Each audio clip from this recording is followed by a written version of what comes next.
Hello friends, welcome back to my YouTube channel. कैसे हैं आप सभी? एक बार फिर से स्वागत है आप सभी का मेरे यूट्यूब चैनल में। आज अपन बात करेंगे डीएसएसबी टीजीटी एग्जाम डेट की। आप सभी को पता है कि फ्रेंड्स, डीएसएसबी की टीजीटी की जो है खूब सारी वैकेंसी निकाली गई है, लेकिन उसकी अभी एग्जाम डेट डिक्लेयर नहीं की गई है। तो आपकी एग्जाम डेट कब तक आने वाली है वो चीज़ मैं आपसे डिस्कस करूंगी। दोस्तों, पार्ट 1 और पार्ट 2 दो प्रकार से पेपर होते हैं और आपको किस प्रकार से अच्छा स्कोर करके अपना सिलेक्शन लेना है, तो सिलेक्शन लेने वाली सटीक रणनीति की अपन बात करेंगे।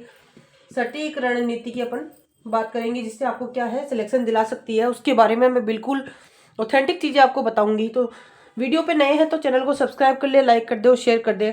और ये बात की मैं दावा करती हूँ कि ये वीडियो देखने के बाद आप इतना कॉन्फिडेंस अपने ऊपर ले आएंगे कि आप एग्जाम में सफल होने से आपको कोई नहीं रोक सकता। तो चलिए शुरू करते हैं। पार्ट 1 की अपन बात करते हैं, एग्जाम डेट की भी बात करेंगे, उसके बारे में भी आएंगे, लेकिन पहले अपन सबसे पहले डिस्कस करते हैं कि पेपर कैसा होता है। पार्ट 1 और पार्ट 2 दो टाइप के पेपर होते हैं, यानी कि दो पार्टों में पेपर आता है। पार्ट 1 में से आपसे 5 सब्जेक्ट पूछे जाते हैं। 5 सब्जेक्ट में कौन कौन से सब्जेक्ट आते हैं? वो आते हैं जनरल अवेयरनेस यानी कि जीके, या तो आप इसको जीके बोल सकते हो या जनरल अवेयरनेस बोल सकते हो, ठीक है। सेकंड आता है आपका मैथ, थर्ड हिंदी, इंग्लिश और रीजनिंग। और आपको पता है ये सीक्वेंस वाइज आएंगे, एक के बाद एक पेपर आपको कंडक्ट करना होगा और एक सबमिट करने के बाद ही दूसरा पेपर आपका ओपन हो पाएगा और उसको सबमिट करने के बाद ही तीसरा सब्जेक्ट आपका ओपन हो पाएगा।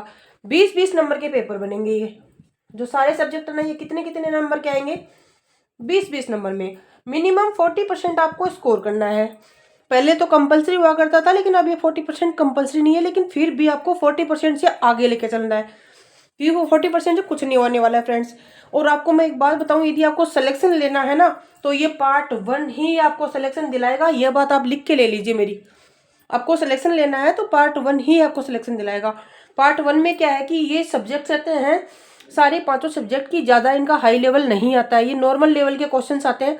रीजनिंग भी इजी आती है, मैथ्स भी इजी आती है, इंग्लिश हिंदी भी नॉर्मली आते हैं, जीके थोड़ा सा इसका लेवल का आता है। तो जीके में आप ज़्यादा से ज़्यादा 12-13 नंबर भी स्कोर कर लोगे तो बहुत अच्छा है। लेकिन जो 4 सब्जेक्ट ये है ना फ्रेंड्स, इनमें आपको 15+ ही स्कोर करना है। मैथ, रीजनिंग और हिंदी, ये 3 सब्जेक्ट तो ऐसे है कि आप 15 से लेके 20 के बीच में स्कोर कर सकते हैं इन तीनों में।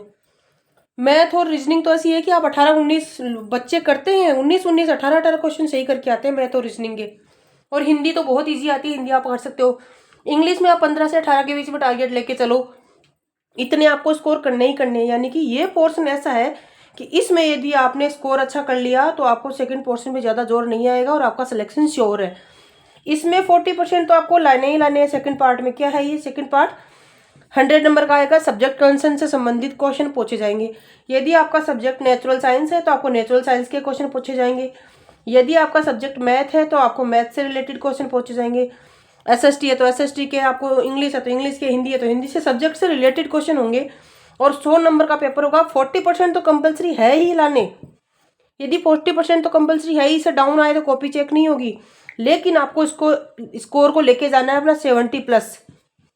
जी हाँ दोस्तों, आप अपना स्कोर 70+ जब आप डीएसएसबी में लेके जाओगे, जब आपका कोई सिलेक्शन के चांसेस बनते हैं, 70+ से लेके मतलब 70 और टू 80 के बीच में तो होना ही होना चाहिए।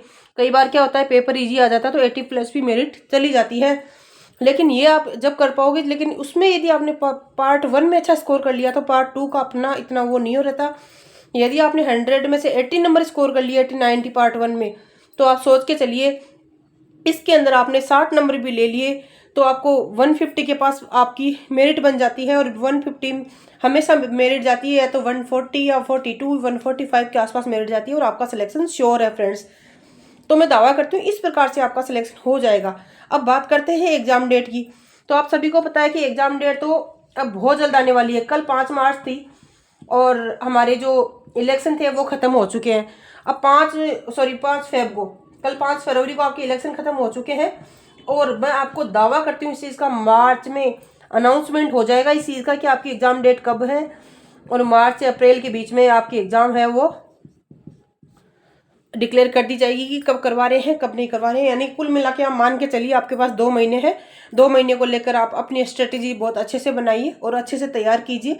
और इस प्रकार से आप स्ट्रेटेजी बना के चलेंगे ना फ्रेंड्स, तो बहुत मैं कह रही हूँ रेयर चांस होगा जिस बच्चे का सिलेक्शन नहीं होगा, बहुत अच्छी तो डीपली तैयारी करनी है और ऐसे स्ट्रेटेजी लेके चलेंगे तो आपका डेफिनेट सिलेक्शन हो जाएगा। Friends thank you. कैसा लगा वीडियो? पसंद आया तो लाइक करना, शेयर करना, चैनल को सब्सक्राइब करना। ऐसे नए वीडियोज़ के साथ दोबारा मिलूंगी मैं, तब तक के लिए बाय बाय।